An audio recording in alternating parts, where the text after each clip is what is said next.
Hello everyone, here is Afra Siab. Today we are going to solve Cambridge IGCSE Physics Paper 2 Multiple Choice Extended held on October-November 2019 and paper code is 0625 with variant 21. So let's start from question number 1. Question number 1. A student measures the diameter of a pencil. Which measuring instrument will give the most precise reading? Option A, measuring tape. B, a meter rule. C, micrometer screw gauge. D, a ruler. So which one of the following instruments give the precise reading? The reading will be precise only when the least count is smaller. So among all of these, the micrometer screw gauge has the smallest least count. So option C is correct. That the more precise reading can be using the micrometer screw gauge. So option C is correct. Question number 2. A light object is dropped from rest. It falls a large distance vertically through the air. How can the motion of the object be described? Option A, constant acceleration. B, increasing acceleration. C, decreasing acceleration and then moving at terminal velocity. D, increasing acceleration and then moving at terminal velocity. So first of all, when the object falls, its velocity increases. I just suppose that here is object, and when it falls, then the velocity increases.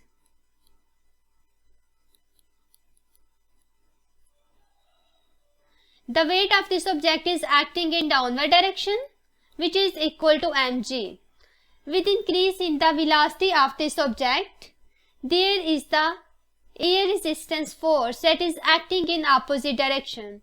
So the resistive force in this case also increase with the increase in velocity. So here is resistive force. When the velocity increase, this force also increase. A time comes when this force become equals to the weight of the object. At that time, the net force on the body is equal to 0. When the net force is equal to 0, it means that this object has gained the terminal velocity. Because the terminal velocity is the constant velocity at which the acceleration is 0.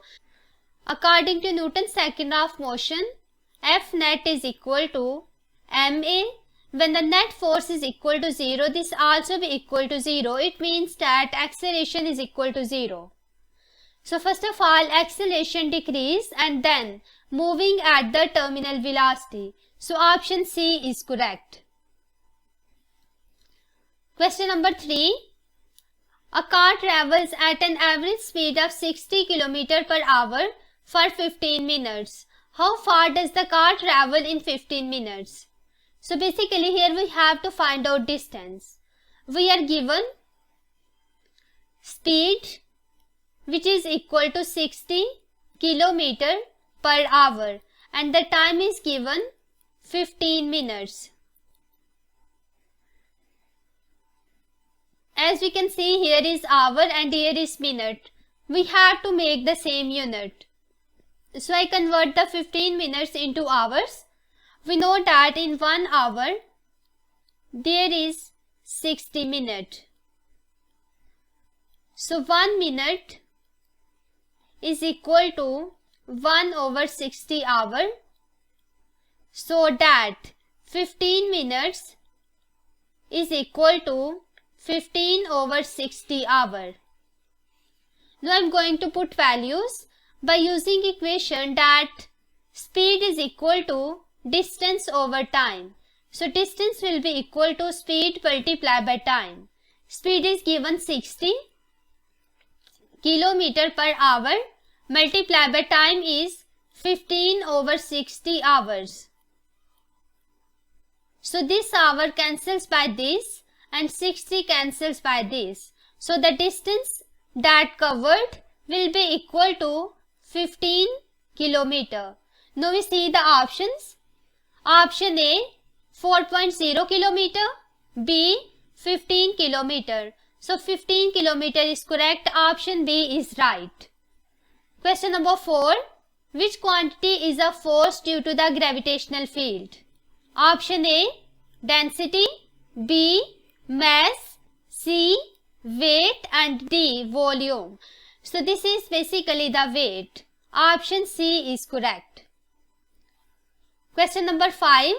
The density of the air is 1.2 kilogram per meter cube.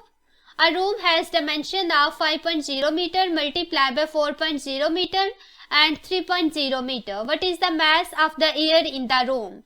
So here we have to find out the mass.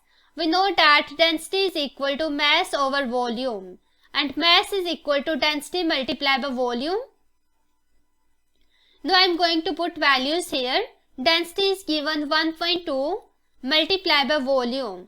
Volume is equal to the dimension. So I write here 5.0 multiplied by 4.0 and 3.0. So mass will be equal to 72 kilogram. From here option D is correct. Question number 6. A car is traveling around a circular track at a constant speed as shown. In which direction is the resultant force on the car? So first of all, here is car that is moving in a circular track. 4 directions are shown: A, B, C and D. And the direction of the movement is shown, that is clockwise. Now we have to tell that in which direction there is a net force that is acting on the car. When the body moves into the circular path, there is a force that is acting towards the center of the circle. This force is basically known as centripetal force. So this force is also acting in the direction of B, which is towards the center of the circle. So option B is correct. Question number 7. Two forces P and Q act on a meter rule as shown. The meter rule is pivoted at one end. The rule starts to rotate in the clockwise direction. So there are two forces P and Q, and the pivot point is shown here. The distance of the point from the P is A, while the distance of the pivot point from the force Q is the sum of A plus B. Which statement is correct? Option A, P equal Q, B, P is less than Q, C, P cross A is equal to Q cross B, D, P cross A is greater than Q multiplied by A plus B. It is given that the rule starts to rotate clockwise direction. It means that the rule rotates in the clockwise direction. So the clockwise moment will be greater than the anti-clockwise moment. I write here anti-clockwise moment will be smaller as compared to the clockwise moment. First of all, we find out the clockwise moment and the anti-clockwise moment. I write here clockwise moment. Moment is the product of force and the perpendicular distance from the pivot point. As the clockwise moment is caused by the force P, so here will be P multiplied by distance, which is represented by A. So P multiplied by A. Anti-clockwise moment, it will be equal to, force in this case is Q multiplied by distance, which is A plus B. So here will be A plus B. And it is also given that the clockwise moment is larger as compared to the anti-clockwise moment. So clockwise moment is basically P cross A. It must be greater as compared to the anti-clockwise moment, which is Q multiplied by A plus B. So from here, option D is correct, which shows that P cross A is greater than Q cross A plus B. Question number 8. Which statement gives a complete description of any object that is equilibrium? Option A. There are no forces acting.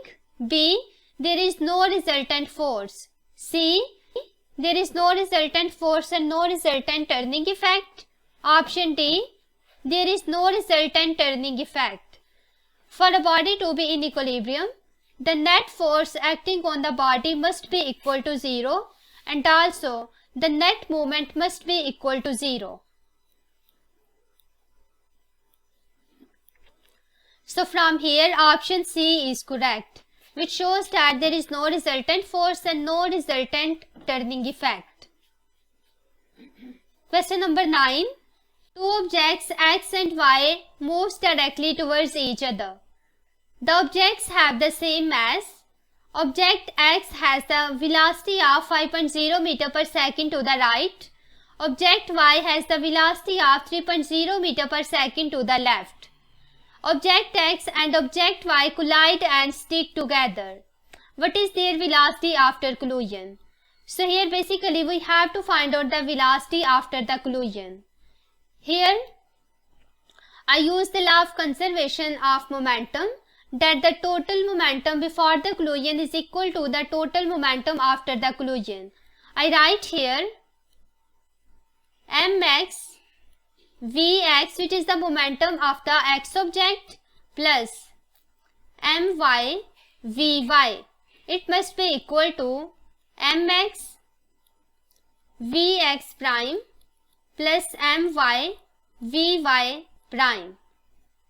Now the objects stick. It means that both of these move with the common velocity.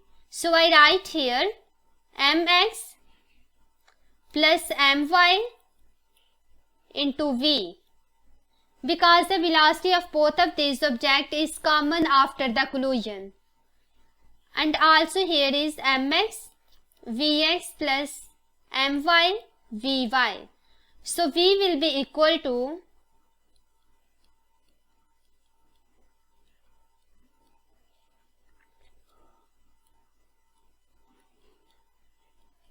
it is given that the mass of both of these objects is same. So mx is equal to my, which is equal to m. Now I write here v is equal to m and vx is given, which is 5.0 multiplied by 5.0 plus second is also m multiplied by vy. Vy is given, which is 3.0, but both of these are in opposite direction. That's why there will be minus 3.0 divided by m plus m.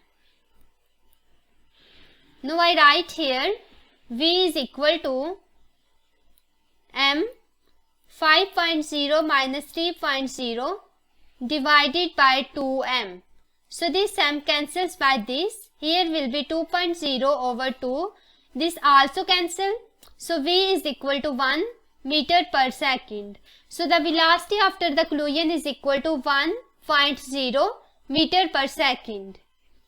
The direction after collision will be right. Now from here, option B is correct, which shows the magnitude of velocity is 1.0 meter per second and the direction is towards right. Question number 10. Brakes are used to slow down a moving car. Into which form of the energy is most of the kinetic energy converted as the car slows down? Option A, chemical, B, elastic, C, thermal, and D, sound. So this is basically the energy which is heat energy. So option C is correct. The kinetic energy converted into thermal energy. Question number 11. A man carries 20 tiles from the ground to the roof of a house. Each tile has a mass of 1.5 kilogram.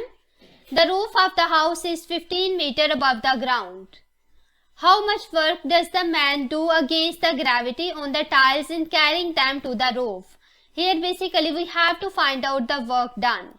Work is the product of force and distance. In this case the distance will be height.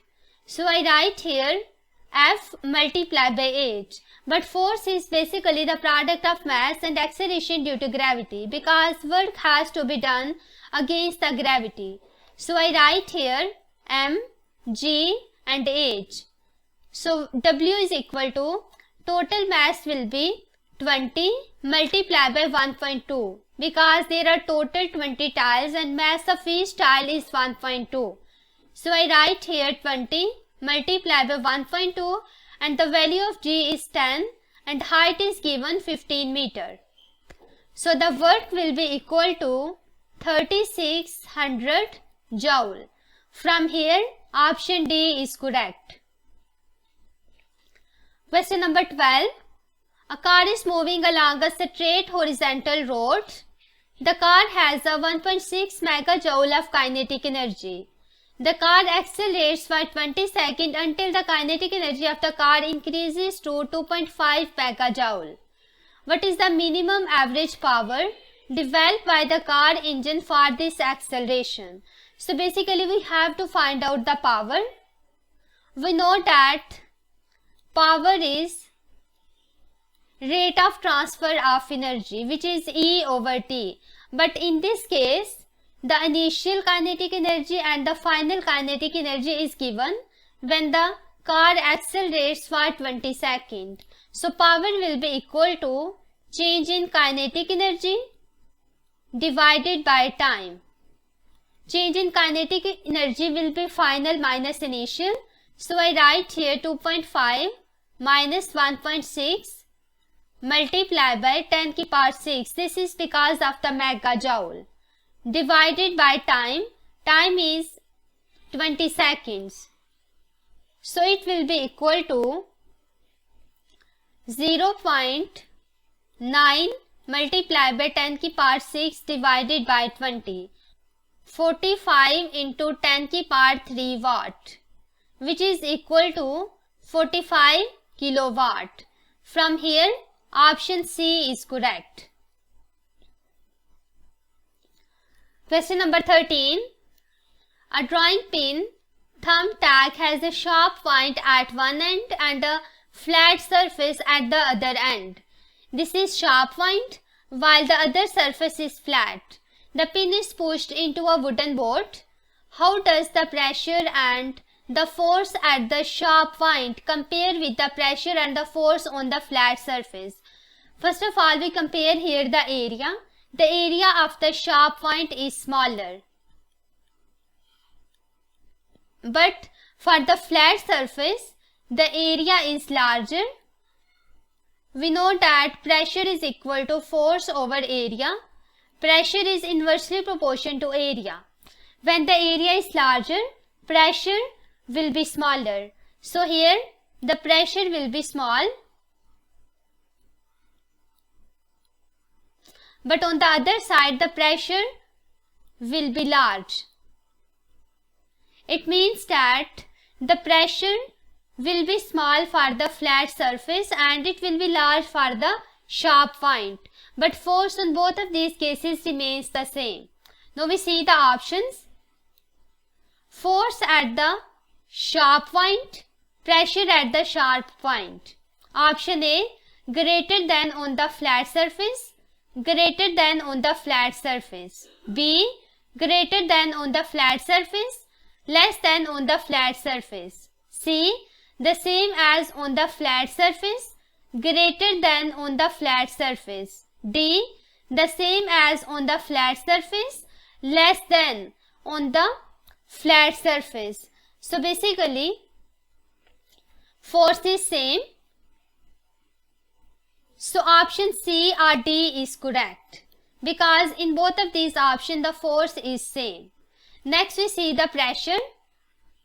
Pressure for the sharp point is larger as compared to the pressure for the flat surface. No, in the option C it is given that the pressure at the sharp point is greater than on the flat surface. So option C is correct. Question number 14. An object is 20 cm below the surface of a liquid. The density of the liquid is 1200 kg per meter cube. What is the pressure here?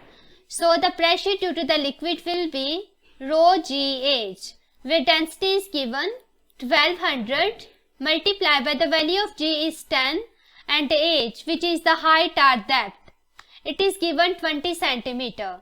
So 20 multiplied by 10 की power 2 meters. So pressure will be equal to 2400 Pascal. Now we see the options. Option A 600 Pascal, B 2400 Pascal, C 60,000 Pascals and D 240,000 Pascal. So only option B is correct. Question number 15. Which statement about the evaporation of the liquid is correct? Option A.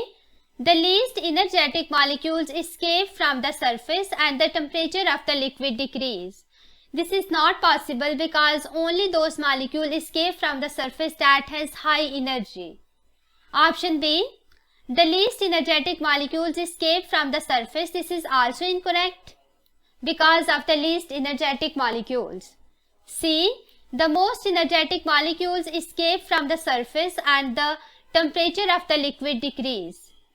In the evaporation, when most energetic molecules escape from the surface, then on the surface there is only molecules that has less energy, so that the temperature of the liquid decrease. So option C is correct.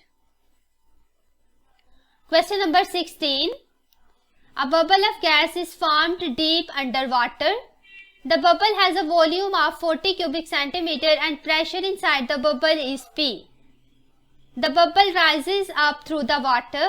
The volume of the bubble increases to 56 cubic centimeter and the pressure becomes 100 kilopascal. The temperature of the gas does not change. Here temperature is fixed. What is the initial pressure P? So here we have to find out the initial pressure when the temperature is constant. Here I used Boyle's law that the product of pressure and volume is constant. So I write P1 V1 is equal to P2 V2. So P1 is equal to P2 V2 over V1. Now I am going to put values here.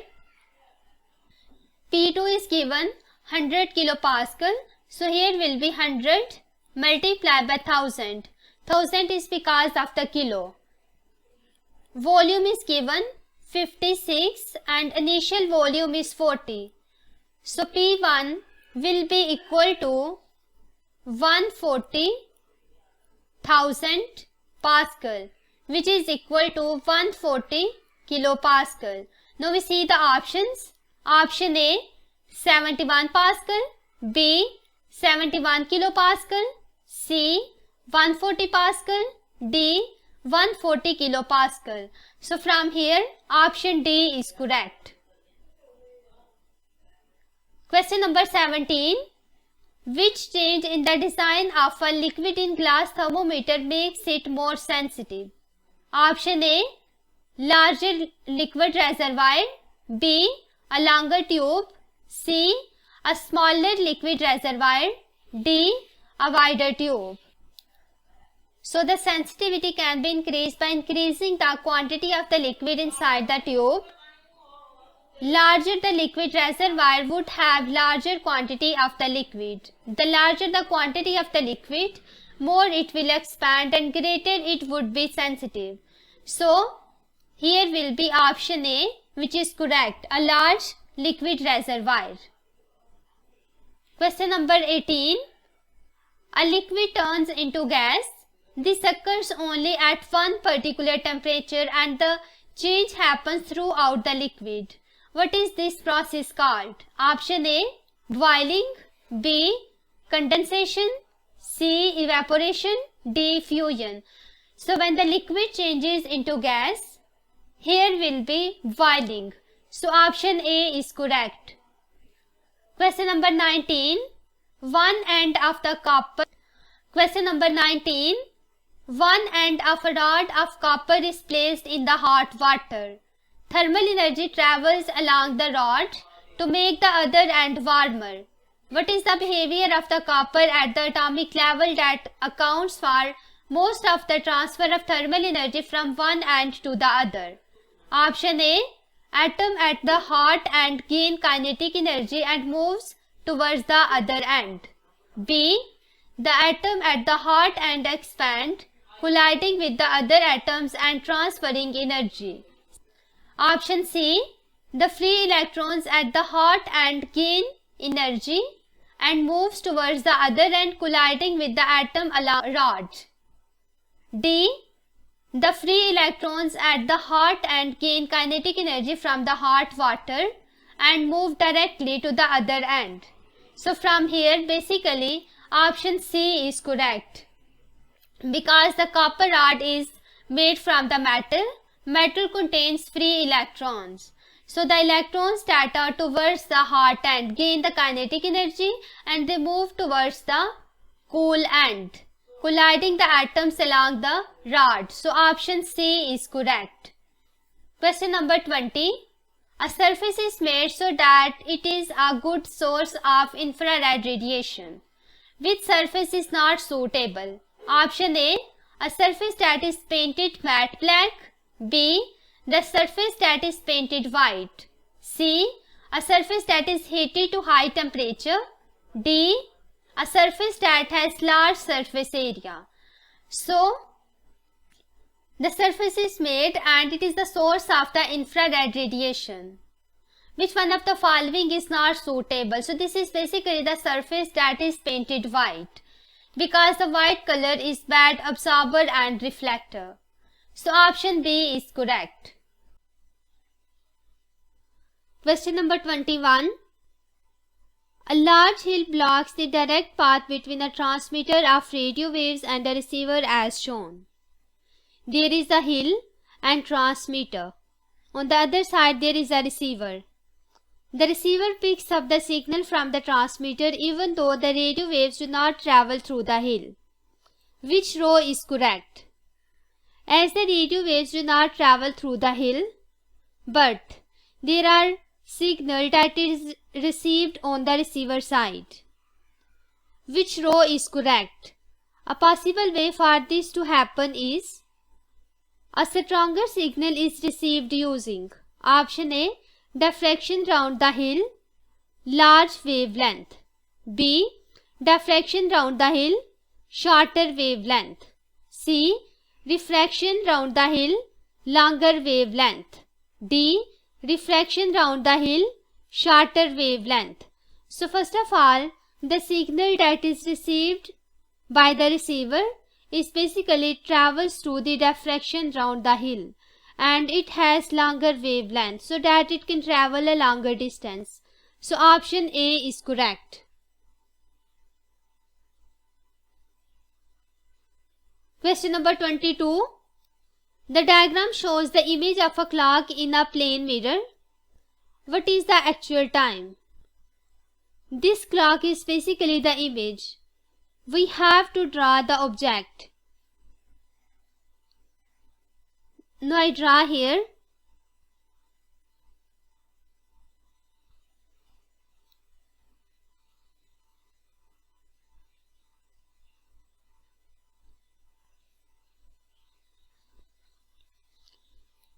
Here is 12 and 6.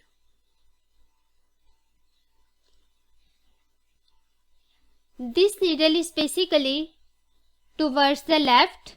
When I draw the image, this needle will be towards the right. So it will be this. While the other needle that is here, it will be on the other side. And it will be here. Here is 5, 4.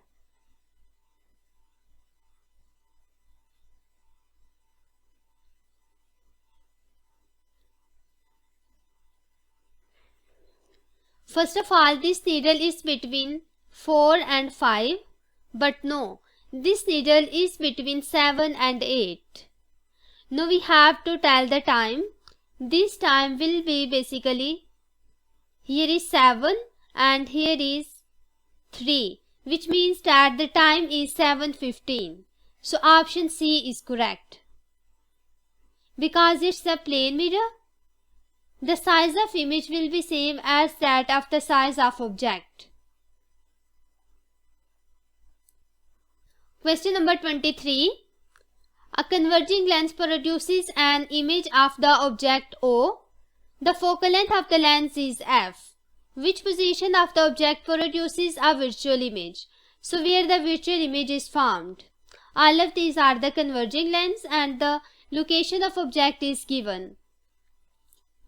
In order to locate the image, first of all I draw here diagram. The object is given. The location of the object is this, and this distance is basically equal to focal length, which is represented by f. So I use the ruler and draw the diagram. First ray will pass through the optical center.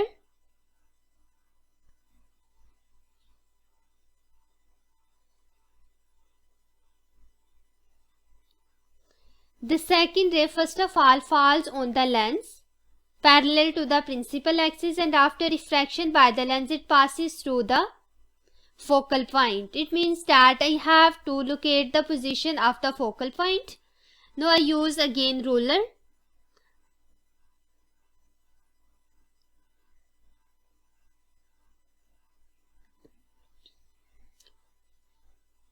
The distance that is equal to focal length is given. By measuring this distance, I can locate the focal point on the other side at the same distance. So this is the focal point. Now I am going to draw the second ray.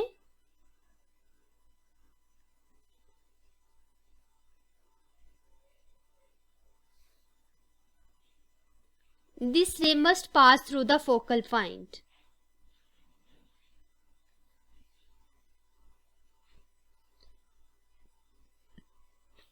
We see both of these rays do not meet at a single point.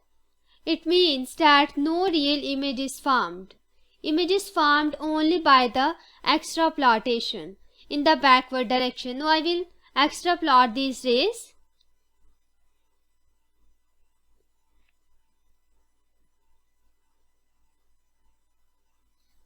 And the point where both of these rays intersect is basically the location of the image.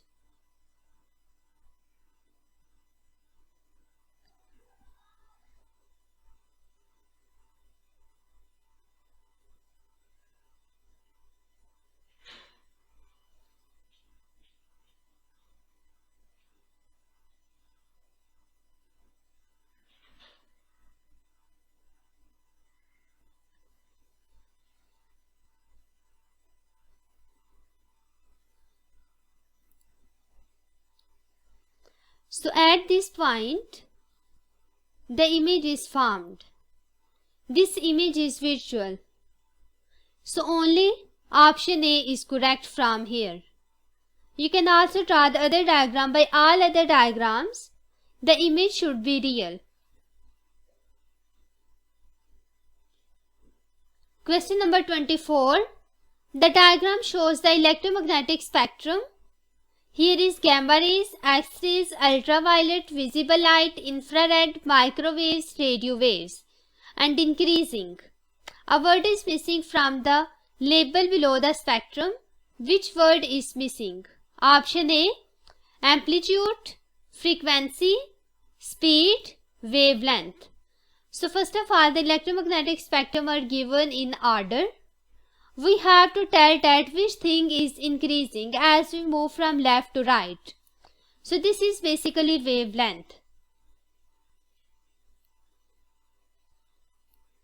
Gamma rays has the shortest wavelength, while the radio waves are longest wavelength. So that's why the option D is correct. Question number 25. Which row gives a possible set of the values for the speed of sound in the ice, water and in steam?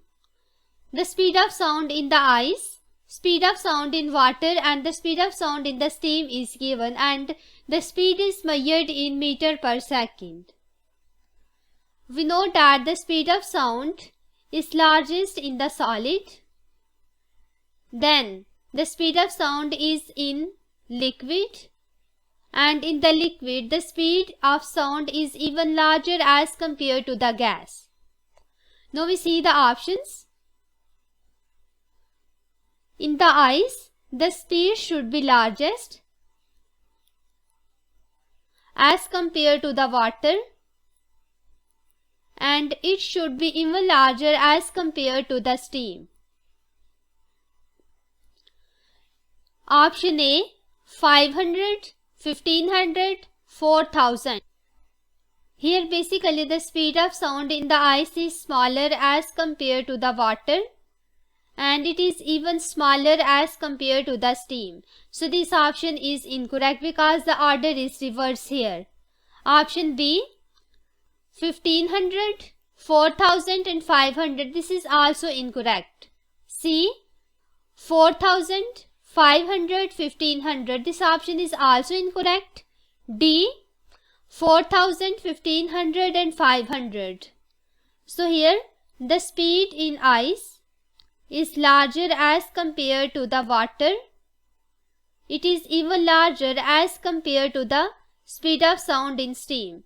So this order matches this one. It means that option D is correct. Question number 26. A steel bar is placed in an east-west direction for it to be demagnetized. No other magnet is nearby. Which method is not suitable? Option A, hammering the bar. B, heating the bar to a very high temperature. C, slowly taking the bar out of the coil that carries an alternating current. D, slowly taking the bar out of the coil that carries a direct current. So first of all, only the alternating current used for the demagnetization of a magnet and the direct current is not used. So option D is correct. This method is not suitable. Question number 27. A plastic rod is rubbed with a dry cloth. The rod becomes positively charged. Why does the rod becomes positively charged? Option A, it has gained electrons. B, it has gained neutrons. C, it has lost electrons. D, it has lost neutrons. So basically when the rod becomes positive charge, it means that it has lost electron. And the dry cloth that becomes negative charge, it means that the dry cloth has gained electron. So as the rod becomes positive, it means that it has lost electron. So option C is correct. Question number 28. A circuit contains a cell of electromotive force. EMF is 2.0 volt. The current in the circuit is 2.0 ampere. How much energy is converted by the cell in 2.0 minutes? So here we have to find out energy. When the time, electromotive force and current is given, we know that power is equal to product of current and EMF. Current is given 2.0 ampere multiplied by EMF is 2.0. So it will be equal to 4.0. As it's a power, so its unit will be watt. We also know that power is equal to rate of transfer of energy, which is E over T. Now the value of power is 4.0 watt. So I write here E over T is equal to 4.0. So energy will be equal to 4.0 multiplied by time, which is 2.0 minutes. So it will be 2.0 multiplied by 60 seconds. So energy will be equal to 480 joule. From here, option D is correct. Question number 29. The circuit diagram shows a cell connected in series to a resistor and a component X. What is the component X? So first of all, here is the cell and it is connected in series with the resistor and component X. We have to tell the name of the X. Option A, bell, B, diode, C, heater, D, thermistor. So this component is basically diode. So option B is correct. Question number 30.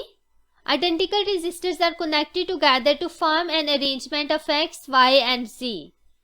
What is the order of the resistances of the arrangement from largest to the smallest? In the X we can see that both of the resistors are connected in parallel. I suppose that the resistance of both of these are 1.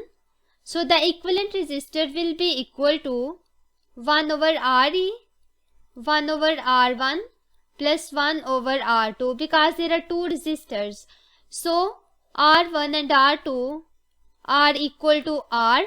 So I write here 1 over R plus 1 over R.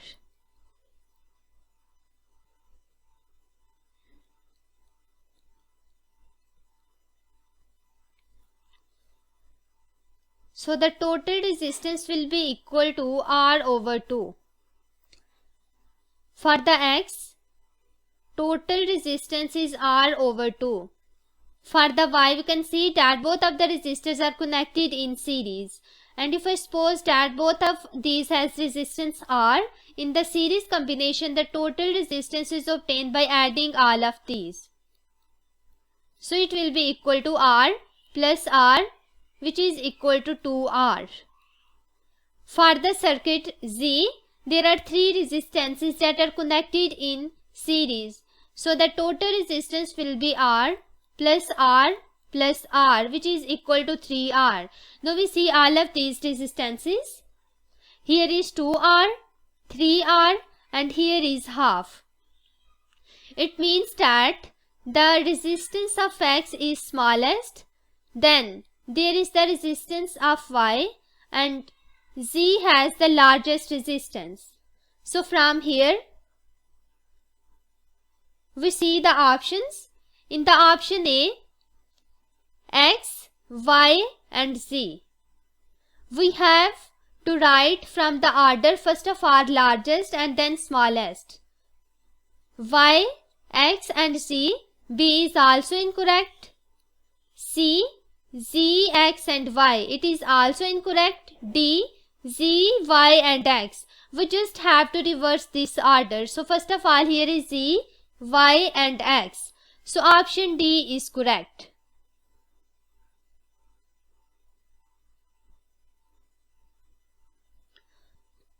Question number 31.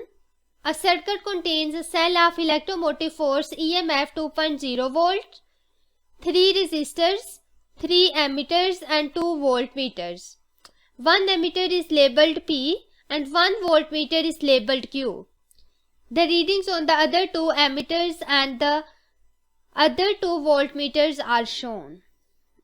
The readings on the other two ammeters and on the other voltmeter are shown. What is the reading on the ammeter P and what is the reading on the voltmeter Q? First of all, we see this circuit. The EMF of the battery is 2.0 volt.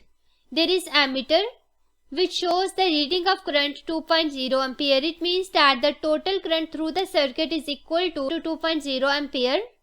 There is the resistor and voltmeter is connected across this. The reading on the voltmeter is 0.50 volt. On the other side we see there are two resistors.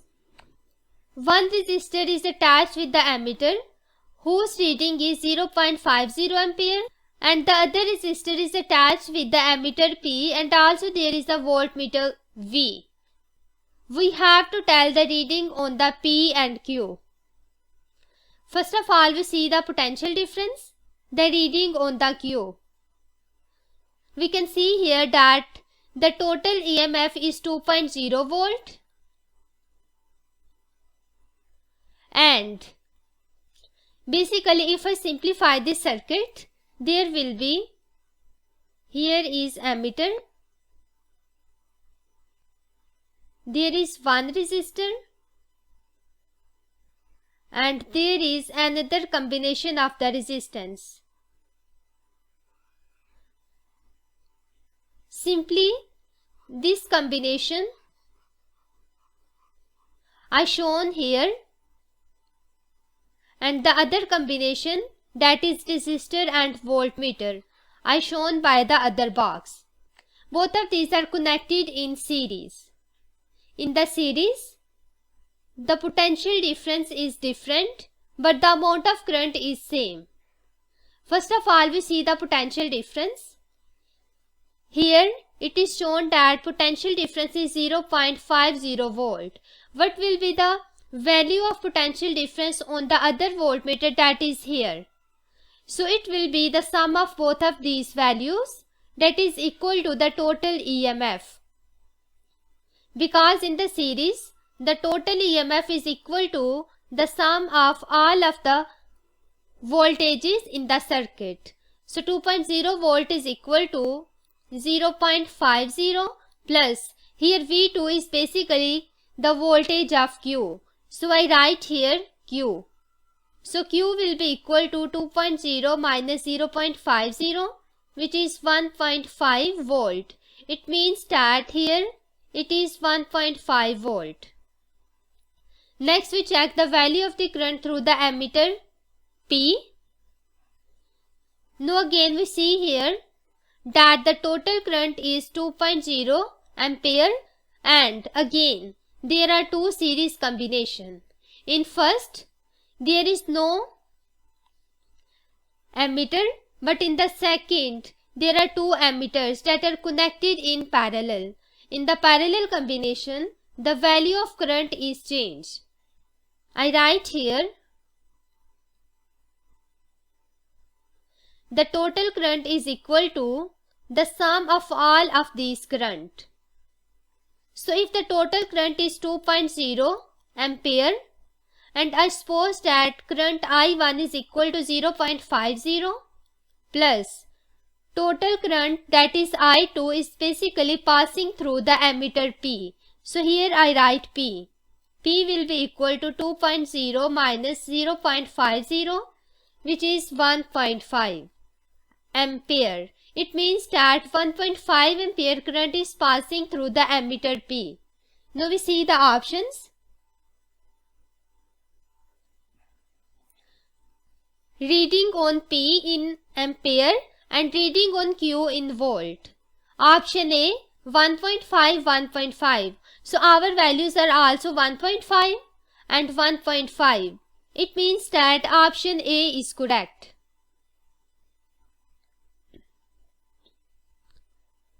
Question number 32. There are two inputs and one output for the combination of the logic gates shown. Which truth table represents the operation of this combination of the logic gate? Here we have to write the truth table. First of all, I consider the input 0, 0.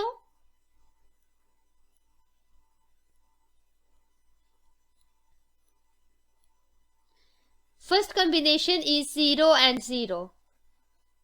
0, 0. Here this is NOT gate and this is AND gate. This 0 comes here as it is, but by the application of the NOT gate, 0 changes into 1. So 1 and 0 when combined by the AND gate, here will be output 0. Because in the AND gate, output is only high when both of the inputs are high. So here will be 0 output. Next I consider 1 and 0. 1 goes as it is, but this 0 changes into 1 by the application of the NOT gate.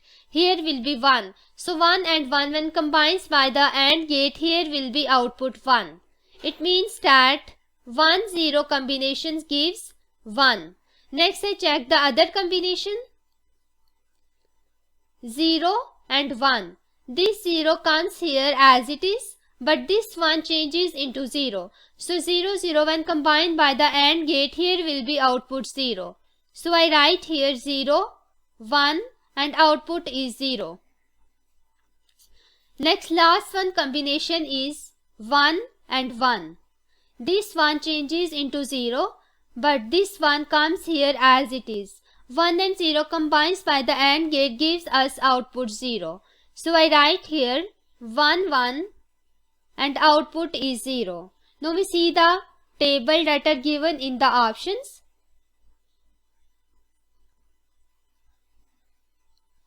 Option A, input 0, 0, output is 0. This combination is correct. When the input 0, 1, here will be output 0. This is also correct. Input 1 and 0 gives 1. 1 and 0 gives 1. So this is also correct. And now we see the last one. 1 and 1 gives 1. But here 1 and 1 is 0. So this is incorrect. Option A is incorrect. Now we see the B. The inputs 0 and 0 gives output 0. This is correct. 0 and 1 gives 0. This is also correct. 1 and 0 gives 1. Here is 1 and 0 gives 1. This is also correct. 1 and 1 gives 0. 1 and 1, here is output 0. So B option is correct.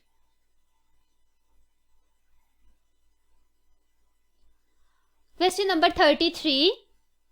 Where must a fuse be connected in a mains electric circuit? A, the earth wire only. B, the live wire only. C, the neutral wire only. Option D, the live wire and the earth wire. So basically the fuse is connected with the live wire only. So option B is correct. Question number 34. A student investigates the output voltage induced across a coil of wire by a bar magnet. When will the induced voltage have the greatest value? Option A. The student slowly moves the bar magnet into the coil of wire. Here the speed is slow. B.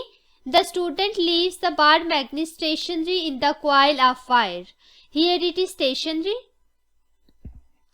C. The student quickly removes the bar magnet from the coil of wire. D.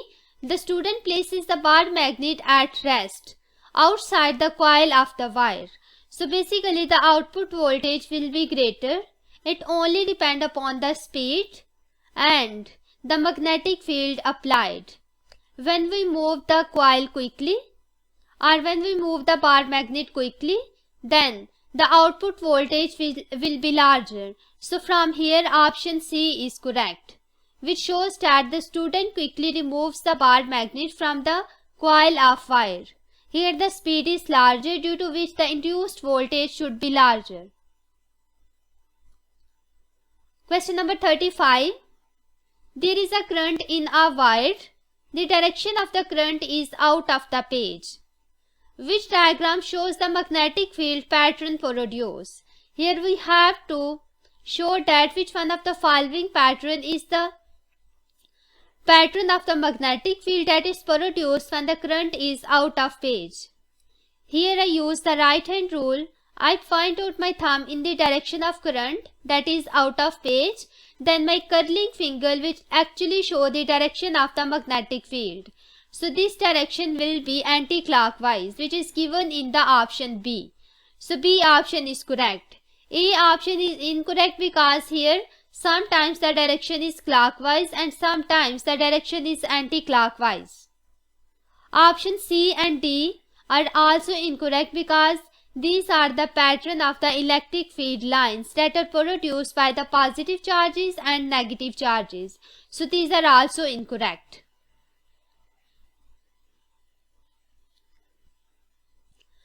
Question number 36.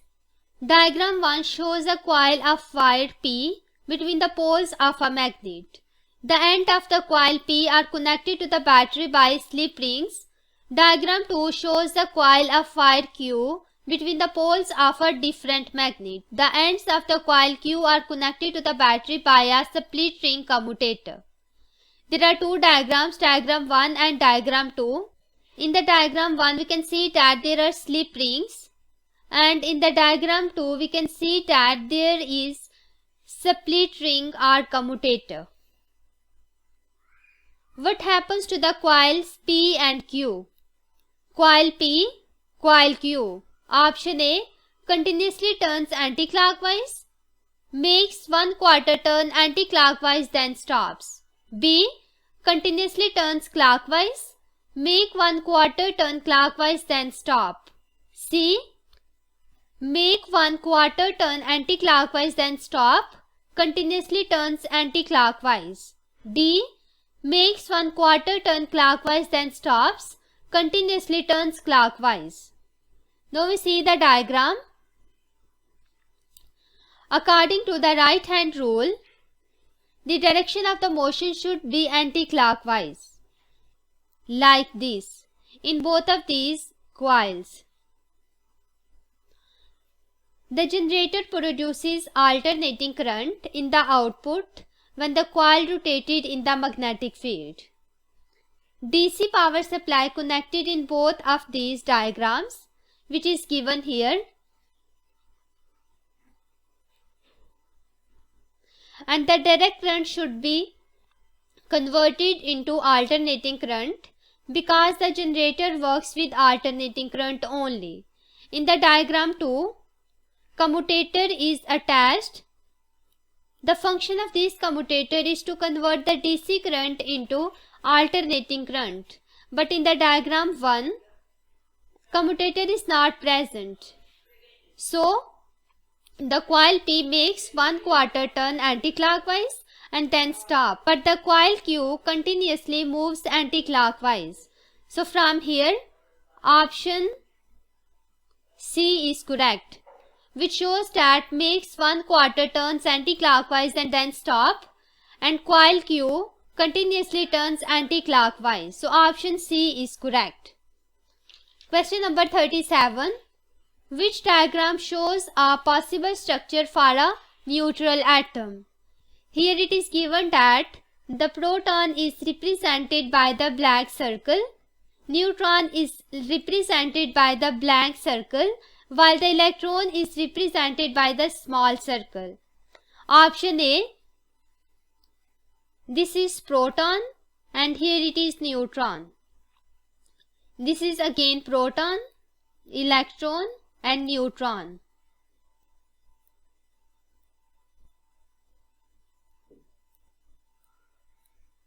We know that the electron revolve in the shells, but the proton and neutron are present in the nucleus.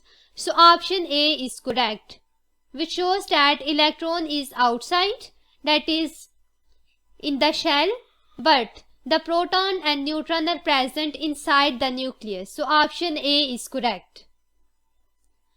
Question number 38. The scattering of particles by a thin gold foil provided scientists with evidence for the nuclear atom. Which particles were scattered by the gold nuclei in the thin foil? Option A, alpha particles, B, beta particles, C, neutrons, D, protons. So these are basically the alpha particles which are scattered by the gold nuclei in the thin foil. Question number 39. The diagram shows beta particles being directed between the poles of the magnet. Here is magnet which has two poles, north pole and south pole, and the beta particle is entering in the magnetic field. In which direction will the particles be deflected? Here we have to find out the direction of the deflection or the direction of the force. The magnetic field is from north to south. This is the direction of the magnetic field, and the beta particles are entering in this direction. So this is basically the direction of the motion of the beta particle. Now here we use the right hand rule and curl the fingers of my right hand from the direction of motion of the beta particles towards the magnetic field.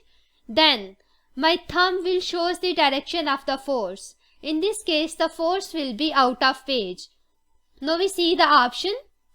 Option A, into the page, B, out of the page, C, towards the bottom of the page, D, towards the top of the page. So only option B is correct. The direction will be out of page. Question number 40. Why are some radioactive sources stored in boxes made from lead? Option A, lead absorbs emission from the radioactive sources. B, lead decrease the half-life of the radioactive sources. C, lead increase the half-life of the radioactive sources. D, lead repels emission from the radioactive sources. So this is basically the lead absorb the emission of radioactive sources. So option A is correct.